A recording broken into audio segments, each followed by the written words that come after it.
Notes from Naija, because every day in Nigeria teaches me something that I didn't know I needed to learn. Humanity. Ugh, I think I'm finally starting to understand why so many African conversations come with a whole story attached. Stay with me. Even my husband. Sometimes I'll ask what feels like a very simple yes or no question, and somehow, some way, it turns into history, a life lesson, all before I get the actual answer.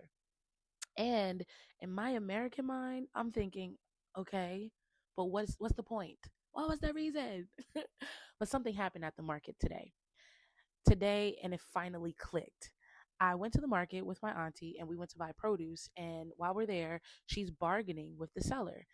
And if you know, you know. The exchange got loud. There was a lot of back and forth. It was very passionate. Everybody was defending their price, and then standing their ground. So in my head, I'm like, oh my God, they're going to overcharge us. It's not going to end well. But then after everything was over, the seller handed the produce to my auntie and said, well done. And my auntie did the same. She smiled and said, well done. And I was so confused because somehow this heated negotiation still ended in acknowledgement. So later on the way back home, I turned to Auntie and I'm like, why does everybody always say well done?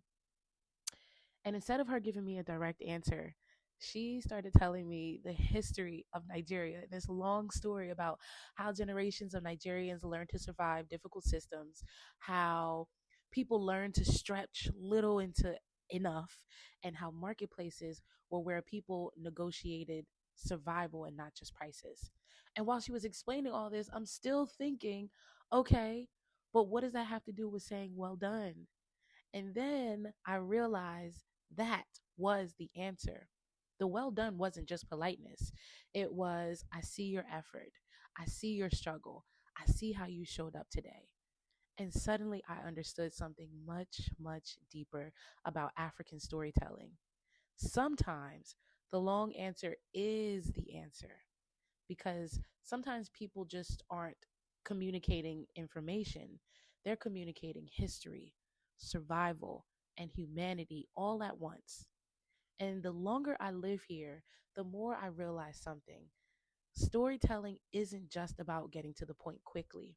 Sometimes it's about acknowledging everything people had to survive just to get there. And that's today's note from Nigel.